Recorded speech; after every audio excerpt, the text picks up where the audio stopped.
तो सभी साथियों का एक बार फिर से स्वागत है आपके अपने यूट्यूब चैनल उत्कर्ष स्टडी पे।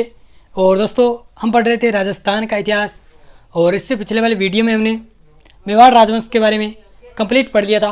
यानी जो हमारी मेवाड़ डायनेस्टी है वो कंप्लीट हो गई है। आज हम एक नए राजवंश के बारे में पढ़ेंगे जिसका नाम है चौहान राजवंश, चौहान डायनेस्टी। जैसे ही मैं चौहान राजवंश का नाम लेता हूँ तो आपके सामने या आपके दिमाग में पृथ्वीराज चौहान तृतीय के बारे में बहुत सारी बातें हैं, वो आपके दिमाग में आ जाती है। ठीक है, तो आज हम उसी चौहान राजवंश के बारे में पढ़ने जा रहे हैं जिसमें एक वीर योद्धा पृथ्वीराज चौहान तृतीय हुआ था। ठीक है, और पृथ्वीराज चौहान तृतीय के बारे में बहुत सारी बातें आप जानते होंगे और इनको अंतिम हिंदू सम्राट कहा जाता है। और आप सभी जानते हैं पृथ्वीराज चौहान तृतीय ने क्या किया था। एक विदेशी आक्रांता मोहम्मद गौरी के खिलाफ युद्ध किया था, उसको रोकने का प्रयास किया था, लेकिन त्रायन के प्रथम युद्ध में जीतने के बाद द्वितीय युद्ध में जो मोहम्मद गौरी है वो विश्वासघात करता है पृथ्वीराज चौहान तृतीय के साथ और भारत में विदेशी सत्ता या फिर हम कह सकते हैं कि मुस्लिम सत्ता स्थापित करता है।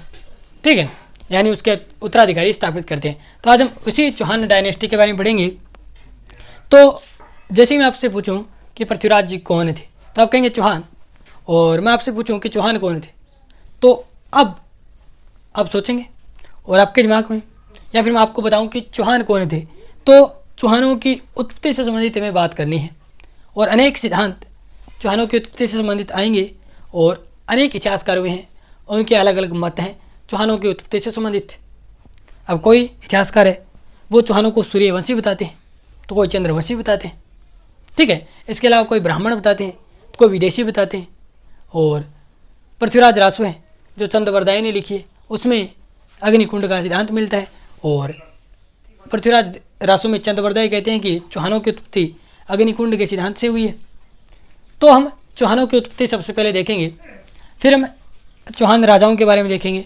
ठीक है, अनेक बातें करेंगे। सबसे पहले आज का जो हमारा टॉपिक है वो है चौहानों की उत्पत्ति से संबंधित। ठीक है, तो चौहानों की उत्पत्ति, ओरिजिन ऑफ चौहान, चौहानों की उत्पत्ति। सबसे पहले जो लोकप्रिय सिद्धांत आता है जो आपने सुना भी होगा, अग्निकुंड का सिद्धांत, अग्निकुंड का सिद्धांत, थ्योरी ऑफ फायर अल्टार, अग्निकुंड का सिद्धांत। अब इस सिद्धांत का जिक्र कहाँ पे है तो ये चंद्रवरदाई की पृथ्वीराज रासो में है। इस सिद्धांत के बारे में चंद्रवरदाई बताते हैं पृथ्वीराज रासो में।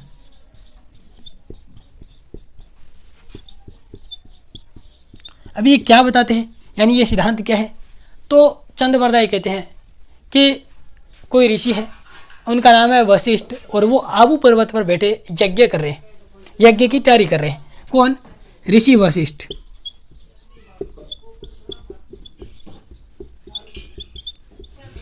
आबू पर्वत पर यज्ञ कर रहे हैं, यज्ञ की तैयारी कर रहे हैं। कहते हैं कि जब वो यज्ञ कर रहे थे उस समय जो आसपास के असुर हैं, दानव हैं, दुष्ट व्यक्ति हैं, वो क्या कर रहे हैं, इस यज्ञ में विघ्न डाल रहे हैं, विघ्न डालने का प्रयत्न कर रहे हैं। ठीक है, जैसे कहते हैं कि ऋषि वशिष्ठ यज्ञ के लिए यानी अग्नि प्रज्वलित करने के लिए लकड़ियाँ इकट्ठी करते हैं तो असुर जो दानव दुष्ट लोग हैं वो लकड़ी चक्के के भाग जाएं, यानी लकड़ी उठा के भाग जाएं।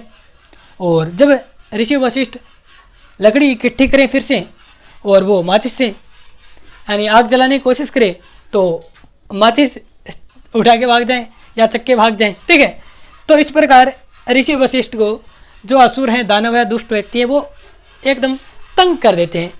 और इस बात पे यानी वशिष्ठ को क्या आ जाता है, गुस्सा आ जाता है। और ऋषि वशिष्ठ क्या करते हैं, जल्दी से अग्नि प्रज्वलित करते हैं अग्निकुंड में, और 4 क्षत्रिय हैं उनको उत्पन्न करते हैं। किसके लिए? उन जो असुर दानव दुष्ट व्यक्ति थे उनको मारने के लिए। तो 4 क्षत्रिय वो कौन कौन से थे, तो ये क्रम है प्रतिहार, परमार, चालुक्य, चौहान। ठीक है, यानी ये 4 क्षत्रिय हैं, वो कहते हैं कि ऋषि वशिष्ठ पैदा करते हैं, उत्पन्न करते हैं, उस अग्नि से प्रकट करते हैं, और ये इनका कर्म है। प्रत्याहार परमार चालुक्य चौहान। तो कई बार ये सिद्धांत आता है, परीक्षा में पूछा जाता है कि अग्निकुंड का सिद्धांत का वर्णन किस महाकाव्य में मिलता है या किस पुस्तक में मिलता है, तो पृथ्वीराज जलाशयों में मिलता है। और कई बार पूछ लिया जाता है कि अग्निकुंड के सिद्धांत के अनुसार किस जाति की उत्पत्ति नहीं हुई है, तो वहाँ पे प्रत्याहार परमार चालुक्य का 3 ऑप्शन दे दे और एक कोई अन्य ऑप्शन दे दे, तो वहाँ पे वो अन्य ऑप्शन दिया हुआ आपको मिलेगा, वो आपका राइट आंसर होगा। ठीक है, इस प्रकार कई बार क्वेश्चन बनते हैं इस सिद्धांत से। तो इस सिद्धांत के अनुसार क्या है, चौहानों की उत्पत्ति किससे हुई है? अग्निकुंड के सिद्धांत से हुई है। ठीक है, और ये सिद्धांत कहाँ पे मिलता है? चंद्रबरदाई की पृथ्वीराज रासों में। अब देखिएगा, ऐसा भी कहा जाता है कि ये जो 3 हैं प्रत्याहार परमार चालुक्य, ये कहते हैं कि उन दुष्ट दानवों को नहीं मार पाते हैं। आखिरकार ऋषि वशिष्ठ एक और क्षत्रिय यानी ताकतवर बाहुबल वाले चौहान यानी क्षत्रिय को एक पैदा करते हैं, और वो इन सारे जो असुर दानव थे जो युद्ध में विघ्न डाल रहे थे उनको है वो ख़त्म करते हैं। कौन करते हैं? जो ये चौहान क्षत्रिय थे। ठीक है, इस प्रकार ये सिद्धांत है। अब आप देखिएगा, ये सिद्धांत व्यवहारिक नहीं लगता, प्रैक्टिकली नहीं लगता, और आप सोचेंगे कि ये वैज्ञानिक नहीं लगता, अवैज्ञानिक लगता है। किस प्रकार? जैसे अग्नि में छिंटे देने से कैसे 4 क्षत्रिय उत्पन्न हो सकते हैं, कैसे 4 व्यक्ति हैं वो उत्पन्न हो सकते हैं। लेकिन अगर हम जाएं इसकी तह में, तो हम अगर सोचें और हम इस सिद्धांत को पढ़ें, तो हमें ऐसा लग रहा है कि ये जो सारी घटना है, इस घटना के माध्यम से जो पृथ्वीराज रासों में चंद्रबरदाई कुछ संकेत कर रहे हैं, कुछ यानी इस घटना के माध्यम से कुछ अन्य घटना को समझाने की प्रयास कर रहे होंगे। जैसे मैं आपसे कहूँ, जैसे मैं आपको कोई संकेत में बात कहूँ कि वह लड़का वहाँ से 9-2-11 हो गया, अब मैंने ये कहा, ठीक है, इसका मतलब क्या हुआ? वो वहाँ से भाग गया। इसी प्रकार ये सारी घटना है, इसके माध्यम से वो कोई अन्य घटना की ओर संकेत कर रहे होंगे। कैसे?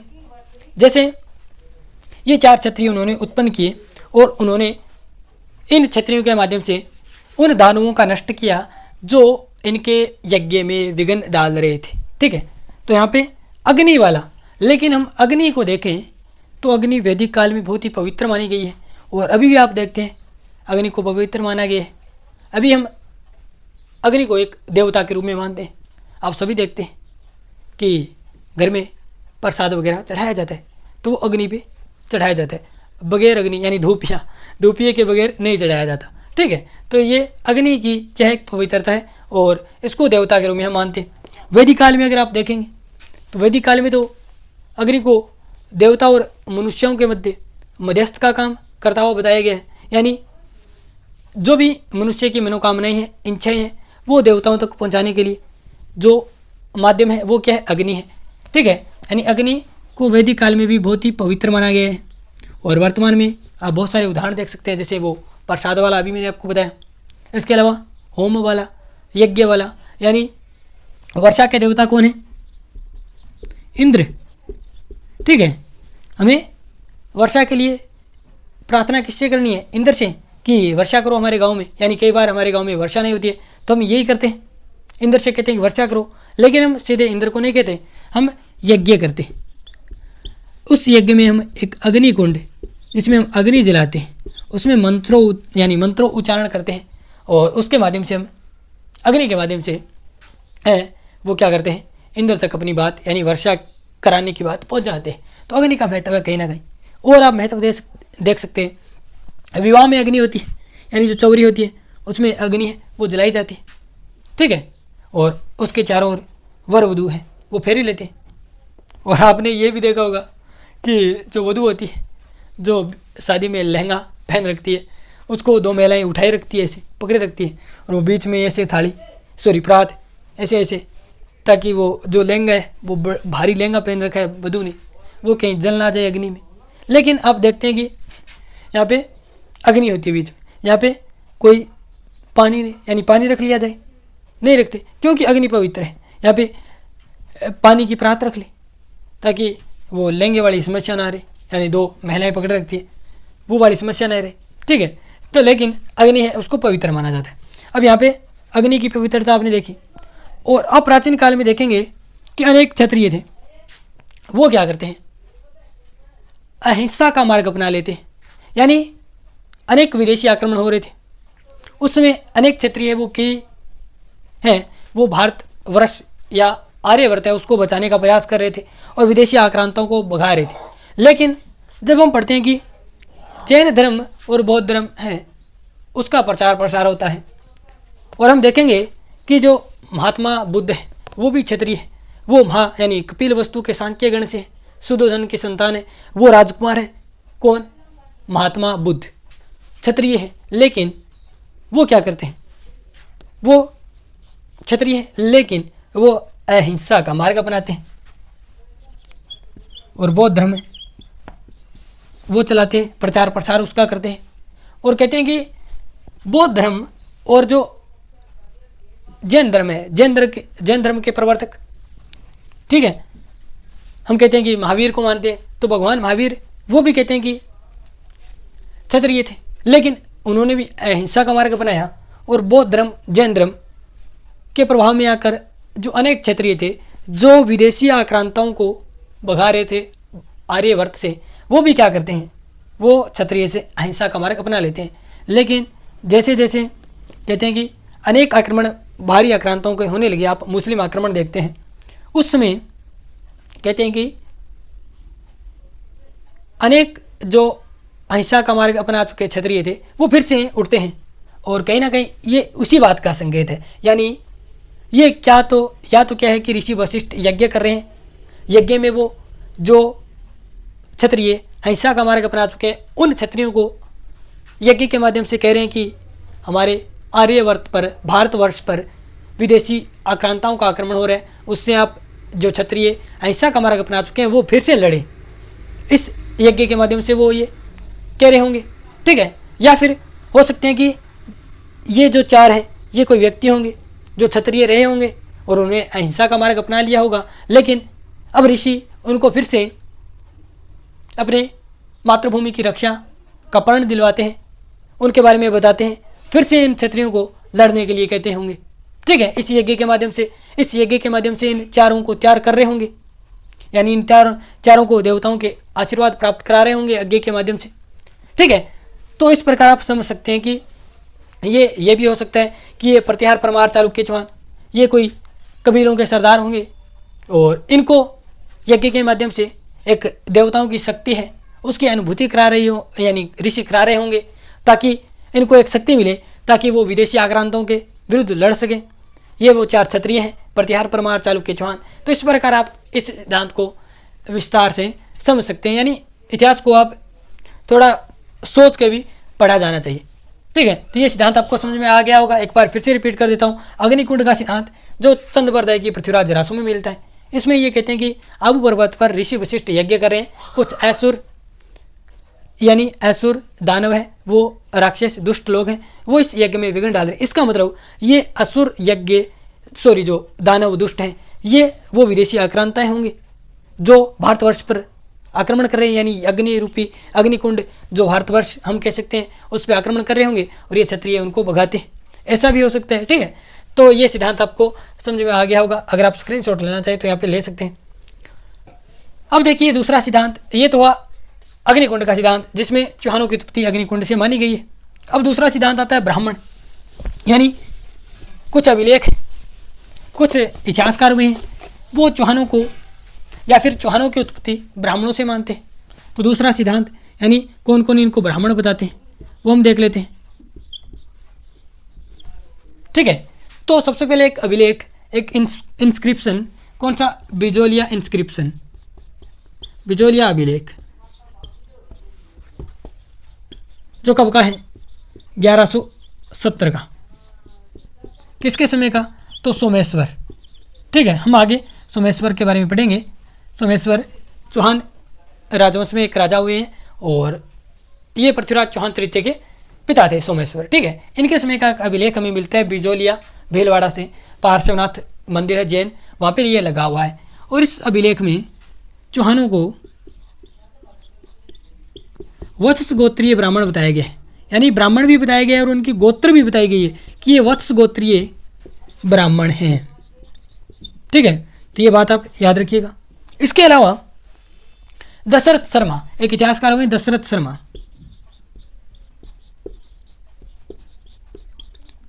दशरथ शर्मा, इन्होंने क्या किया, इन्होंने एक पुस्तक लिखी है चौहानों पे, द अर्ली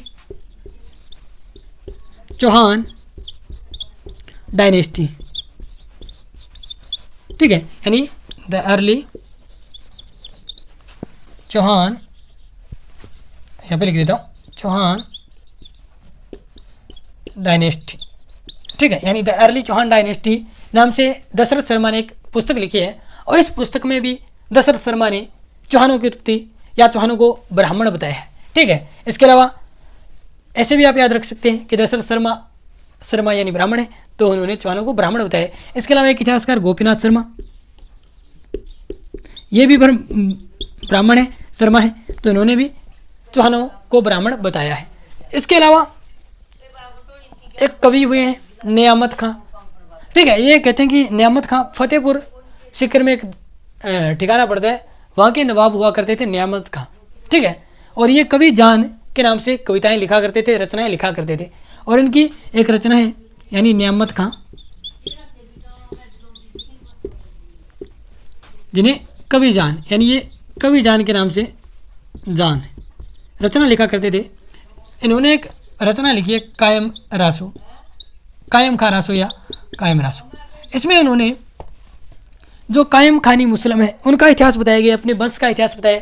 वैसे कहते हैं कि जो ये नियामत खां थे, ये क्या थे, ये पहले हिंदू थे, यानी गोगा जी के बारे में आप सभी जानते हैं, जहार पीर गोगा जी, इनके वंश में कोई आगे व्यक्ति हुए क्रमसी नाम से, और वो क्रमसी आगे, यानी इन्हीं क्रमसी ने क्या किया, अपना धर्म परिवर्तन कर लिया, और ये क्रमसी हैं वो कायम खानी मुस्लिम बन गए, और अपना नाम इनका नियामत खां हो गया, और ये फतेहपुर सीकर के नवाब थे।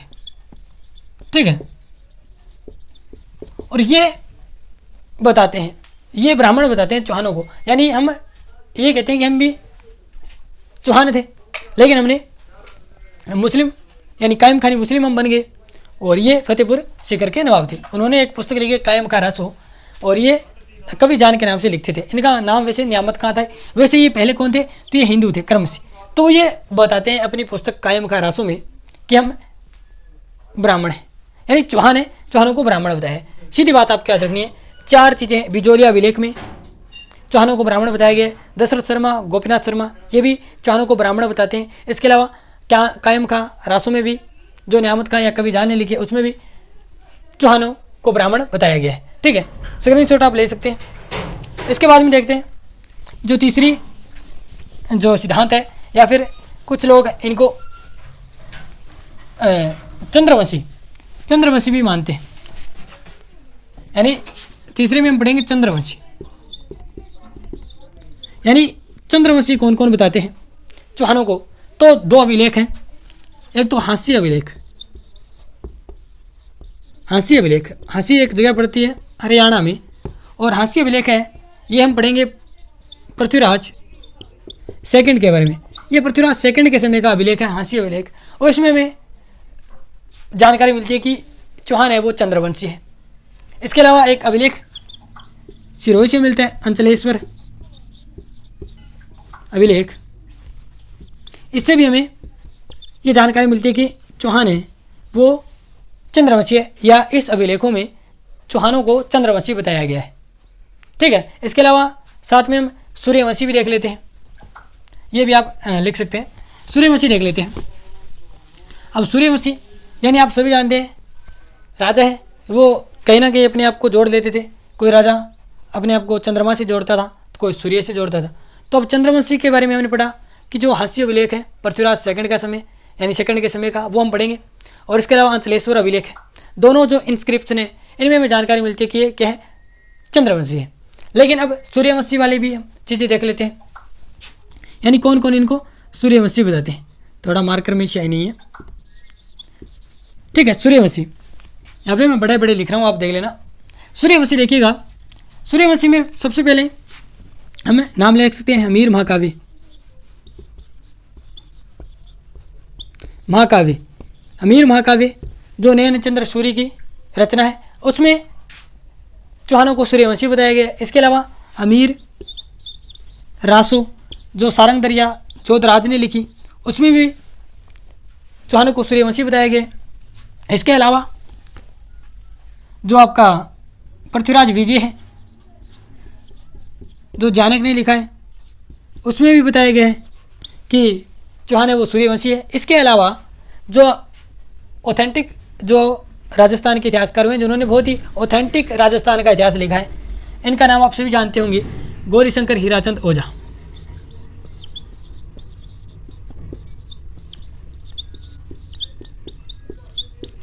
इन्होंने भी चौहानों को सूर्यवंशी बताया है। इसके अलावा हम पढ़ेंगे चौहान में एक राजा हुए हैं विग्रहराज चतुर्थ, सभी जानते हैं, जो विशल देव के नाम से भी जानी जाते हैं। उनका एक अभिलेख मिला है विग्रहराज चतुर्थ का अभिलेख मिला है, जो कि वर्तमान में जो आपका अजमेर का राजपुताना म्यूजियम है उसमें रखा हुआ है। उसमें भी चौहानों को सूर्यवंशी बताया गया है। तो यहाँ पे बहुत सारी कुछ किताबें हैं, कुछ इतिहासकार, कुछ अभिलेख, इनमें सूर्यवंशी बताए गए। कौन कौन से? जैसे अमीर महाकाव्य नयनचंद्र सूरी की एक रचना है, अमीर रासो सारंग दरिया जोधराज की एक रचना है, पृथ्वीराज विजय जानक की एक रचना है, और इतिहासकार में गौरीशंकर हीराचंद ओझा और एक विग्रहराज चतुर्थ का अभिलेख।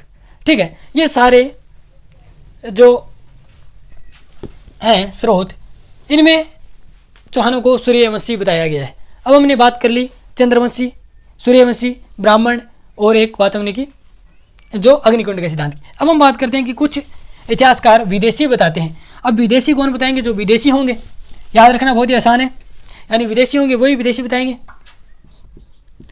तो यहाँ पे देखिएगा विदेशी, तो विदेशी राजस्थान के इतिहास के जनक हुए हैं कर्नल जेम्स टोड, और टोड की एक बुक है annals and antiquities of Rajasthan, उसके संपादक विलियम क्रूक।